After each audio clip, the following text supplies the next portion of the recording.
दोस्तों, यूपीएससी यानी संघ लोक सेवा आयोग का सिविल सर्विस एग्ज़ाम का फॉर्म आ चुका है। ये 1 फरवरी को रिलीज़ हुआ था और आपके एप्लीकेशन भरने की लास्ट डेट 21 फरवरी शाम 6 बजे तक की है। तो सिविल सेवा परीक्षा में जो बैठना चाहते हैं वो अपना फॉर्म भर दें। और दोस्तों, एक बार नोटिफिकेशन पढ़ लेते हैं, जान लेते हैं क्या कुछ इसमें लिखा है। तो परीक्षा के लिए उम्मीदवार अपनी पात्रता सुनिश्चित करें। सभी उम्मीदवारों से अनुरोध है कि वे सरकार द्वारा अधिसूचित सिविल सेवा परीक्षा के नियम और इस नोटिस को ध्यानपूर्वक पढ़ें। तो आवेदन कैसे करना है, ये वाली वेबसाइट है upsonline.nic.in। आप इस वेबसाइट पर जाकर अपना फॉर्म भर सकते हैं।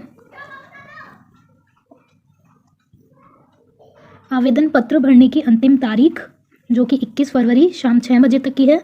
तो जल्द से जल्द अपना फॉर्म भरें, क्योंकि दोस्तों जो आप अपना सेंटर चूज़ करेंगे, चाहे वो दिल्ली हो, गाज़ियाबाद हो या और कहीं हो, तो उसका आपको सेंटर उसी सिटी में जब मिलेगा जब आप जल्दी से जल्दी भरेंगे। तो यहाँ गलत उत्तरों के लिए दंड का भी नोटिस इसमें दिया गया है, यानी नेगेटिव मार्किंग होगी। मोबाइल फ़ोन आपका प्रतिबंधित रहेगा, एग्ज़ाम रूम में नहीं ले जा सकते हैं। इसके साथ ही साथ आप स्मार्ट वॉच भी नहीं ले जा सकते हैं, पेन ड्राइव या फिर कोई स्टोरेज मीडिया नहीं ले जा सकते, कैमरा या ब्लूटूथ डिवाइस इस टाइप की कोई भी उपकरण नहीं ले जा सकते हैं। तो उम्मीदवारों को उनके हित में सलाह दी जाती है कि वे परीक्षा स्थल पर मोबाइल फ़ोन, ब्लूटूथ सहित कोई सामग्री ना लाएं, क्योंकि इनकी सुरक्षा सुनिश्चित नहीं की जाती है। तो उम्मीदवारों को सलाह दी जाती है कि वे कोई भी मूल्यवान कीमती सामान परीक्षा भवन में ना लाएं, क्योंकि उनकी सुरक्षा सुनिश्चित नहीं की जाती है।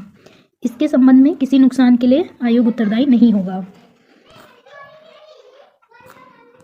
दोस्तों, इसमें आईएएस यानी कि भारतीय प्रशासनिक सेवा से अलग भी काफ़ी सारी सेवाएं होती हैं, जैसे कि भारतीय विदेश सेवा यानी कि आईएफएस जिसे हम फॉरेन सर्विस कहते हैं, आईपीएस यानी कि भारतीय पुलिस सेवा, भारतीय लेखा परीक्षा और लेखा सेवा यानी कि जो रेवेन्यू वाले उसमें होती है, आईआरएस जिसे हम कहते हैं, भारतीय सिविल लेखा सेवा ग्रुप ए।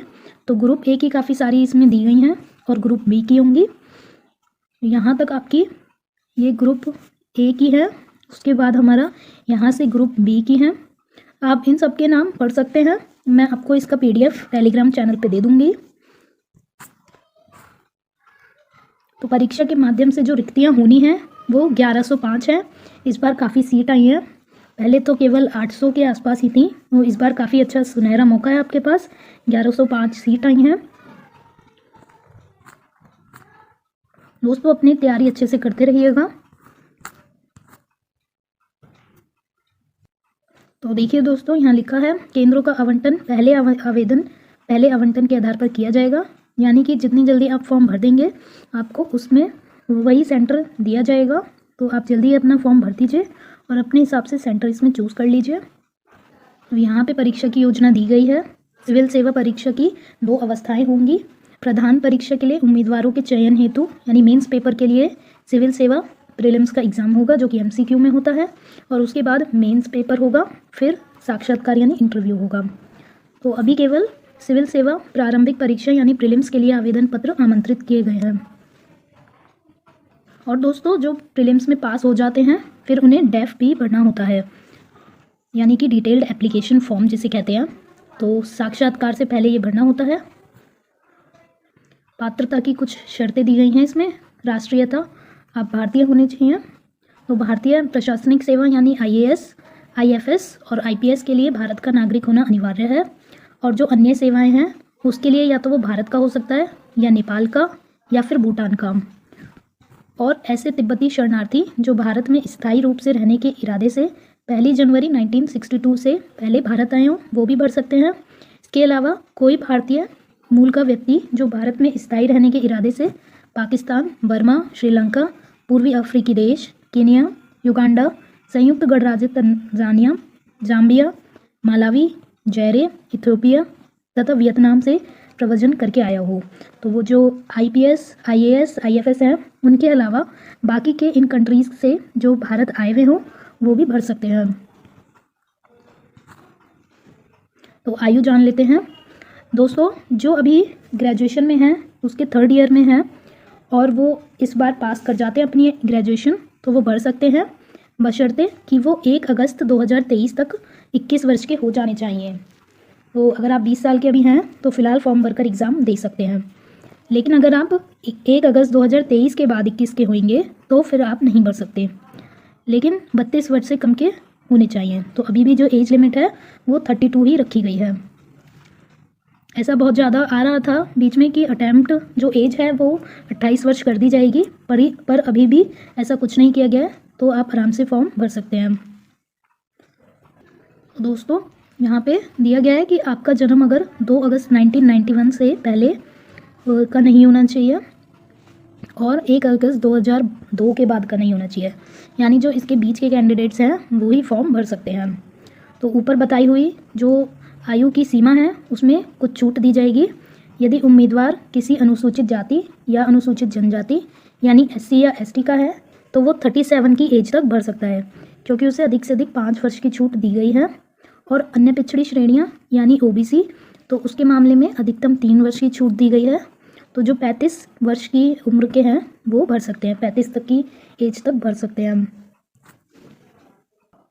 जो हमारे फौजी हैं और अपने युद्ध के दौरान वो दिव्यांग हो गए हैं अपनी सेवा देने के दौरान, तो उन्हें भी सेवा से निर्मुक्त किए गए ऐसे रक्षा कार्मिकों को अधिक से अधिक 3 वर्ष का यहाँ छूट दी जाएगी। तो दोस्तों जो अभी ऊपर की आपको बताई है एज लिमिट, उसके अलावा और कोई छूट नहीं दी जाएगी, ऐसा यहाँ पे लिखा हुआ है। और आयोग जन्म की वह तारीख स्वीकार करता है, ये आप ध्यान से पढ़ लीजिए, वह जन्म की तारीख स्वीकार करता है जो आपके मैट्रिकुलेशन या माध्यमिक विद्यालय छोड़ने के प्रमाण पत्र में है, यानी कि जो आप जहाँ से 10th पास किए हुए हैं वो वाली मार्कशीट का आपकी जन्म तिथि स्वीकार की जाएगी।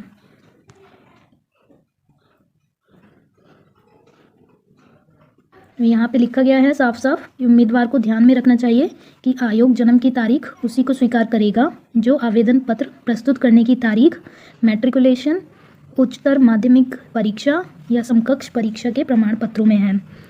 तो और अगर जो आपने डेट भर दिया है उसके बाद उसमें कोई भी परिवर्तन नहीं किया जाएगा, ऐसा साफ साफ यहाँ लिखा है। तो न्यूनतम शैक्षिक योग्यता जान लेते हैं। उम्मीदवार के पास भारत के केंद्र या राज्य विधानमंडल द्वारा निगमित किसी भी विश्वविद्यालय जो कि UGC के 1956 जो UGC है उसके अंडर जो विश्वविद्यालय आपका उसमें दिए गए हैं वहाँ से कोई भी स्नातक की डिग्री यानी ग्रेजुएशन की डिग्री या उसके समकक्ष कोई योग्यता होनी जरूरी है। तो कोई भी उम्मीदवार जिसने ऐसी कोई परीक्षा दी है जिसमें उत्तीर्ण होने पर वह आयोग की परीक्षा के लिए शैक्षिक रूप से पात्र होगा, परंतु उसे परीक्षा फल की सूचना नहीं मिली है, तथा ऐसे उम्मीदवार भी जो किसी अर्हक परीक्षा में बैठने का इरादा रखते हो प्रारंभिक परीक्षा में प्रवेश पाने का पात्र होंगे। तो दोस्तों अभी जिनके रिजल्ट नहीं आए हैं या फिर उनके अभी एग्ज़ाम होने हैं लास्ट ईयर के लास्ट सेमेस्टर के, तो वो ऐसा भर सकते हैं।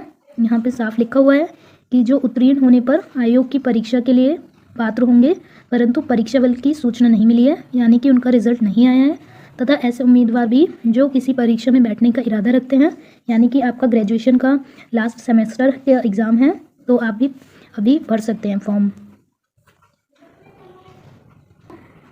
तो दोस्तों अटैम्प्ट को लेकर बहुत ज़्यादा हाल फिलहाल में चर्चा चल रही थी कि अटैम्प्ट कर दिए गए हैं, कम कर दिए गए हैं, 6 से 4 कर दिए गए हैं, ऐसे बहुत सारे अपवाद चल रहे थे। तो यहाँ आप साफ साफ देख लीजिए, यहाँ पे 6 अटैम्प्ट्स लिखे हुए हैं।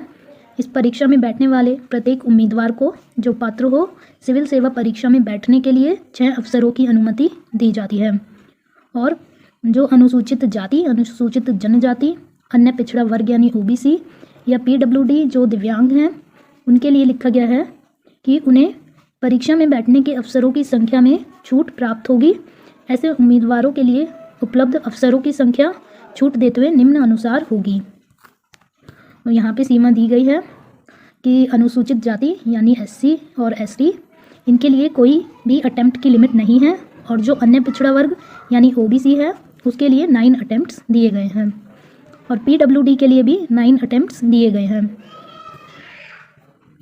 तो PWD जो कि EWS जनरल या OBC हैं उनके लिए 9 है, और जो SC ST PWD है यानी दिव्यांग जन SC ST हैं उनके लिए कोई सीमा नहीं है।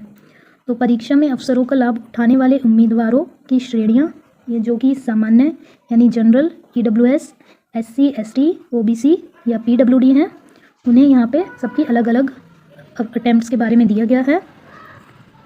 और दोस्तों यहाँ पे लिखा हुआ है कि प्रीलिम्स में बैठने को सिविल सेवा परीक्षा में बैठने का एक अटेम्प्ट माना जाएगा। यदि उम्मीदवार प्रीलिम्स परीक्षा के किसी एक प्रश्न पत्र में परीक्षा देता है तो यह मान लिया जाएगा कि उसने एक अटेम्प्ट दे दिया है। तो उसके 2 पेपर होते हैं, एक सीसेट और एक जीएस का। तो अगर आप किसी भी एक में पहुंच गए हैं, पूरे दोनों चाहे नहीं दिए हैं, तो आपका अटेम्प्ट मान लिया जाएगा। अयोग्य पाए जाने के बाद उम्मीदवारी के रद्द किए जाने के बावजूद उम्मीदवार की परीक्षा में उपस्थिति के तथ्य को एक प्रयास के तौर पर गिना जाएगा। तो परीक्षा के लिए आवेदन करने पर प्रतिबंध। कोई उम्मीदवार किसी पूर्व परीक्षा के परिणाम के आधार पर आईएएस आईएफएस में नियुक्त हो सकता है और उस सेवा का सदस्य बना रहता है तो वह इस परीक्षा में प्रतियोगी बने रहने का पात्र नहीं होगा।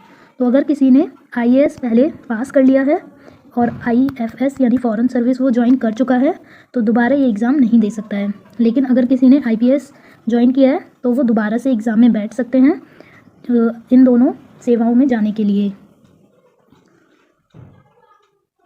दोस्तों फीस जान लेते हैं। तो उम्मीदवारों को 100 रुपये फ़ीस यानी कि जो एप्लीकेशन फॉर्म की फ़ीस है वो 100 रुपये है। और अनुसूचित जाति, अनुसूचित जनजाति, महिला यानी जो हमारी गर्ल्स हैं, जो दिव्यांगजन हैं, उनके लिए कोई भी शुल्क नहीं है। और स्टेट बैंक ऑफ इंडिया की किसी भी शाखा में नकद जमा करके या किसी भी बैंक की नेट बैंकिंग सेवा का उपयोग करके वीज़ा, मास्टर, रुपए, क्रेडिट या डेबिट कार्ड, यूपीआई का उपयोग करके भुगतान आप कर सकते हैं। यहाँ पे दिया गया है, ध्यान दें, जो उम्मीदवार भुगतान के लिए नकद भुगतान प्रणाली का चयन करते हैं वो सिस्टम द्वारा जनित पे स्लिप को मुद्रित कर लें। तो आप अगर बैंक में जाकर अपना कैश देते हैं तो उसकी आप पे स्लिप ज़रूर लेके आइएगा और अगले कार्य दिवस को ही भारतीय स्टेट बैंक की शाखा के काउंटर पर जमा करवाइएगा। तो दोस्तों जान लेते हैं आवेदन कैसे करें। तो आवेदन करने के लिए आपको upsconline.nic.in वेबसाइट पर जाना है और आयोग की वेबसाइट पर उपलब्ध एक बार पंजीकरण करना है। तो प्लेटफॉर्म पर स्वयं का पंजीकरण करना अनिवार्य है। उसके बाद आप आगे एप्लीकेशन भर सकते हैं। OTR का रजिस्ट्रेशन जो आपको करना है वो एक ही बार करना है केवल, उसके बाद हर बार आप उसी का यूज़ कर सकते हैं। तो यदि उम्मीदवार का पंजीकरण यानी रजिस्ट्रेशन पहले हो रखा है तो वह परीक्षा के लिए सीधे ऑनलाइन आवेदन कर सकता है। तो यदि आपके एप्लीकेशन फॉर्म में कोई गलती हो गई है उसके सुधार के लिए संशोधन कैसे किया जा सकता है ये बताया है। आयोग ने इस परीक्षा की आवेदन विंडो के बंद होने के 7 दिनों के बाद इस परीक्षा के लिए आवेदन प्रपत्र के किसी भी भाग में संशोधन करने की सुविधा का निर्णय लिया है। तो ये जो विंडो है यानी कि अगर आपके एप्लीकेशन फॉर्म में कोई भी गलती हो गई है तो उसके लिए 22 फरवरी से 28 फरवरी तक का टाइम दिया जाएगा आपको। लेकिन आप अपना फॉर्म अभी से सही भरिए ताकि बाद में कोई दिक्कत ना हो। और अभ्यर्थियों को आवेदन जमा करने के बाद आवेदन वापस लेने की अनुमति नहीं दी जाएगी। तो अगर आपने एक बार फॉर्म भर दिया है तो वो मान लिया जाएगा। और अगर फॉर्म आप नहीं अभी भरना चाहते हैं, अगले साल भरना चाहते हैं तो अभी मत भरिए। और दोस्तों फॉर्म भरना केवल अगर आपने फॉर्म भरा है, एग्ज़ाम नहीं दिया, तब अटैम्प्ट नहीं माना जाता है। लेकिन अगर आपने किसी भी एक पेपर में अपना एग्ज़ाम दे दिया है तब आपका वो अटैम्प्ट काउंट कर लिया जाएगा। तो मेरी राय ये रहेगी कि आप अच्छे से एक बार तैयारी करें पहले, उसके बाद अपना फॉर्म दें।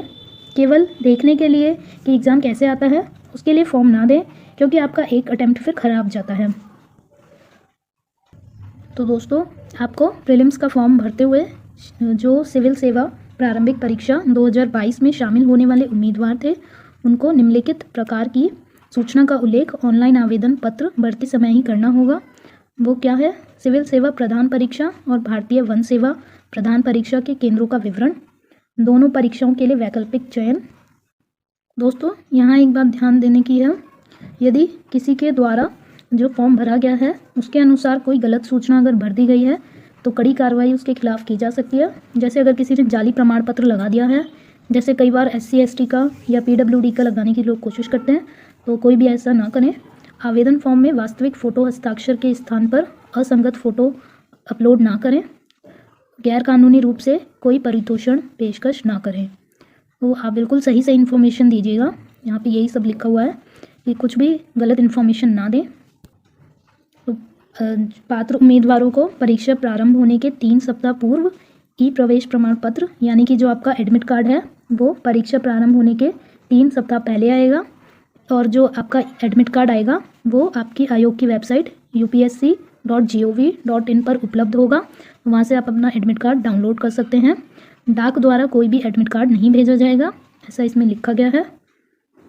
तो दोस्तों, यदि किसी उम्मीदवार से प्रवेश प्रमाण पत्र यानी कि एडमिट कार्ड प्राप्त ना होने के संबंध में कोई सूचना अगर आप आयोग में 3 हफ्ते पहले नहीं देते हैं तो आपको बैठने नहीं दिया जाएगा।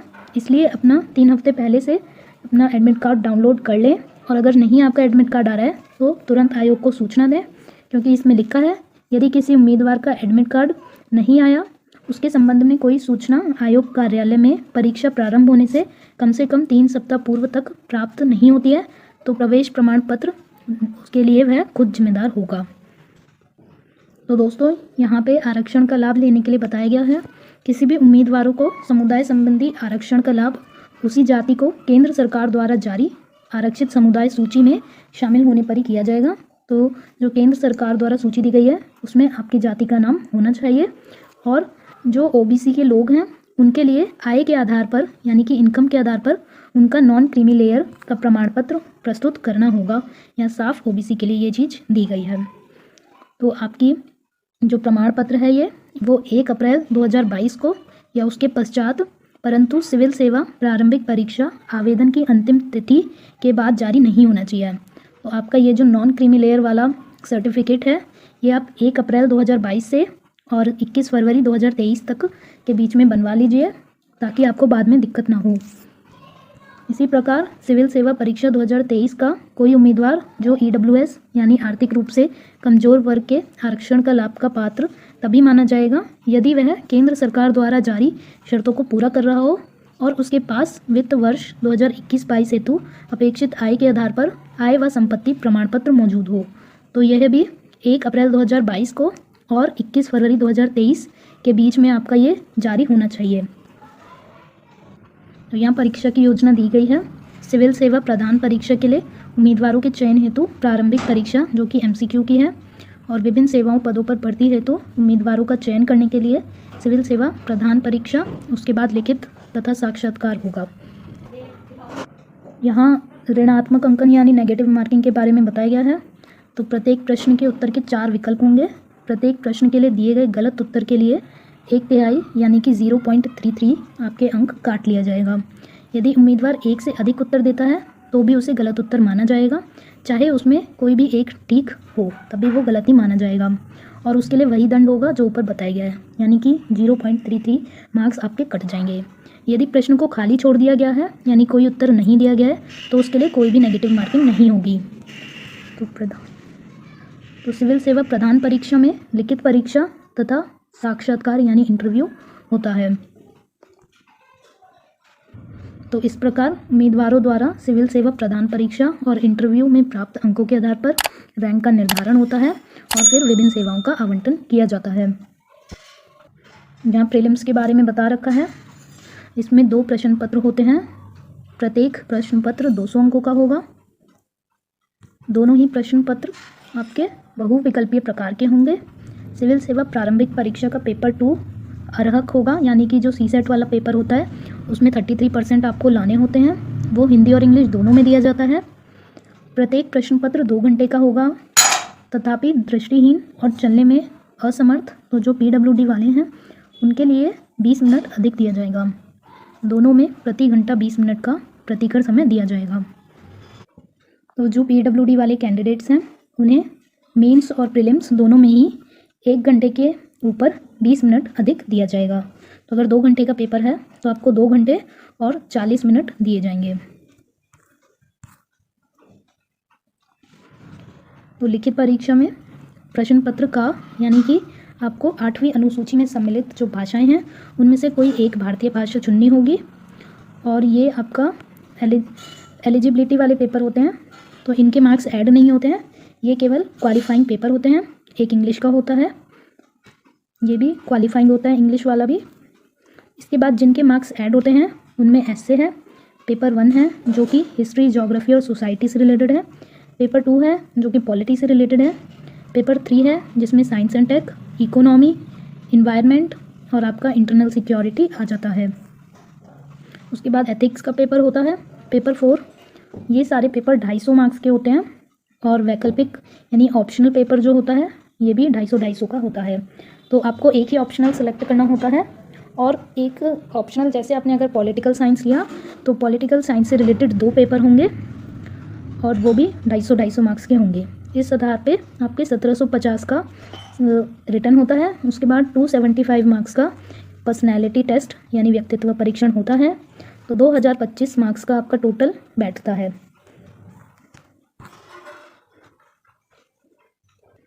तो भारतीय भाषा और अंग्रेजी का जो प्रश्न पत्र है वो मैट्रिकुलेशन यानी 10th के बेसिस पर होगा, और इनमें प्राप्त अंकों को योग्यता क्रम यानी कि क्वालिफाइंग के आधार पर गिना जाएगा केवल, और कोई भी उनके मार्क्स ऐड नहीं होंगे। तो सभी उम्मीदवारों के जो निबंध का पेपर है, सामान्य अध्ययन का पेपर है और ऑप्शनल का पेपर है, केवल उन्हीं के अंक ऐड होंगे। परंतु निबंध, सामान्य अध्ययन, वैकल्पिक विषय के जो प्रश्न पत्र हैं उस पर केवल ऐसे उम्मीदवारों के मामले में विचार किया जाएगा जो कि अर्हक प्रश्न पत्रों में, यानी कि जो ऊपर इंग्लिश और हिंदी का जो क्वालिफाइंग वाला पेपर है, अगर उसमें आपके 25% आ जाते हैं तो 300 मार्क्स के होता है ये वाला भारतीय भाषा का, और अंग्रेजी वाला दोनों 300-300 मार्क्स के होते हैं। तो इनमें से आपको 25% लाना होगा। और दोस्तों, भारतीय भाषाओं का जो प्रथम प्रश्न पत्र है यानी इंडियन लैंग्वेज का जो क्वालिफाइंग पेपर है, अगर वो अरुणाचल प्रदेश, मणिपुर, मेघालय, मिजोरम, नागालैंड या सिक्किम राज्य के हैं तो उनके लिए वो अनिवार्य नहीं है, उन्हें छूट दी गई है। तो भारतीय भाषाओं वाले पेपर में आप कोई भी लैंग्वेज यूज़ कर सकते हैं। असमिया, बंगाली, गुजराती, हिंदी, कन्नड़, कश्मीरी, कोंकणी, मलयालम, मणिपुरी, मराठी, नेपाली, उड़िया, पंजाबी, संस्कृत, सिंधी, तमिल, तेलुगु, उर्दू, बोडो, डोगरी, मैथिली, संथाली, इनमें से कोई सी भी लैंग्वेज आप चूज़ कर सकते हैं। तो मेंस में जो आपको ऑप्शनल पेपर सेलेक्ट करना होता है उसकी यहाँ पे सूची दी गई है, ये आप देख सकते हैं। और आप कोई भी भाषा का साहित्य भी ले सकते हैं। तो हिंदी लिटरेचर काफ़ी लोग लेते हैं, उसके अलावा भी काफ़ी सारा लिटरेचर का यहाँ पे दिए गए हैं लैंग्वेजेस, आप ले सकते हैं। तो परीक्षा के जो प्रश्न पत्र हैं वो विवरणात्मक प्रकार के होंगे, यानी कि आपको लिखने वाला होता है और 3 घंटे की अवधि दी जाती है। यहाँ पे ये प्रारंभिक परीक्षा का सिलेबस दिया गया है, 200 अंक का है, 2 घंटे का है। तो ये आप सिलेबस डाउनलोड कर सकते हैं, आपको डिस्क्रिप्शन बॉक्स में मिल जाएगा, वहाँ से आप टेलीग्राम चैनल पर जाकर डाउनलोड कर सकते हैं। ये आपका पूरा CSET का और उसके बाद मेंस पेपर का भी यहाँ पे दिया गया है। तो मूल्यांकन के प्रयोजन से उम्मीदवार के लिए यह अनिवार्य है कि वो दोनों पेपर में आए और दोनों को पास करें। तो ये आपका भारतीय भाषा और अंग्रेजी का दिया गया है। उसके बाद यहाँ पे ऐसे का, फिर हिस्ट्री वाला पेपर 2, ये सिलेबस है, ये सारा आपको टेलीग्राम चैनल में मिल जाएगा।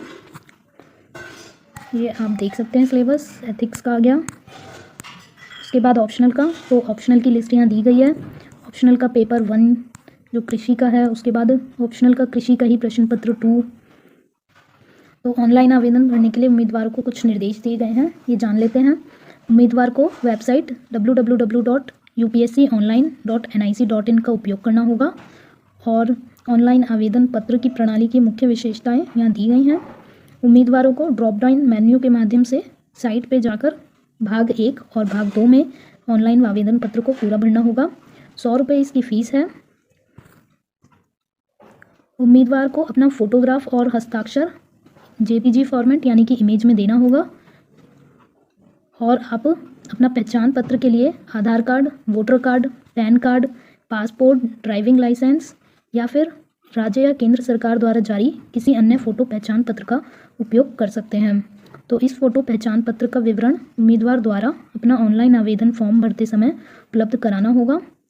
आप Aadhaar card, voter card, PAN card, passport, driving licence, इनमें से कोई भी भर सकते हैं। आवेदकों को एक से अधिक पत्र नहीं भरने होंगे, केवल एक ही भरना होगा। तो एक से अधिक आवेदन पत्रों के मामले में आयोग द्वारा उच्च RED वाले आवेदन पत्र पर ही विचार किया जाएगा। दोस्तों, यहाँ ध्यान दीजिएगा, आप आवेदन पत्र भरते समय अपना वैध और सक्रिय ईमेल ID भी दें, तो उस पर जो भी इंफॉर्मेशन होगी वो आपके उस ईमेल ID पर आ जाएगी। इसलिए ईमेल ID आप बिल्कुल जो चल रही है आपके यूज़ में वही दें।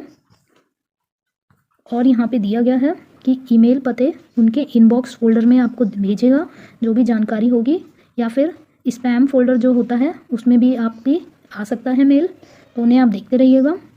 उम्मीदवारों को सख्त सलाह दी जाती है कि ऑनलाइन आवेदन की अंतिम तारीख का इंतजार किए बिना समय सीमा के भीतर ऑनलाइन आवेदन करें। आवेदन वापस लेने संबंधी अनुदेश। एक बार प्रस्तुत किए जाने के बाद उम्मीदवारों को आवेदन पत्र वापस लेने की अनुमति नहीं है, तो अगर आपने एक बार भर दिया है तो उसे वापस नहीं ले सकते हैं। उसके बाद यहाँ पे जो आपका पेपर होगा उससे रिलेटेड कुछ निर्देश दिए गए हैं, तो आप क्या क्या चीज़ें अपने एग्ज़ाम हॉल में ले जा सकते हैं। सबसे पहले तो क्लिपबोर्ड या हार्ड बोर्ड जिस पर कुछ भी ना लिखा हो वो आप ले जा सकते हैं, और आपको ब्लैक पेन जो कि बॉल पेन होना चाहिए वही ले जाना होगा।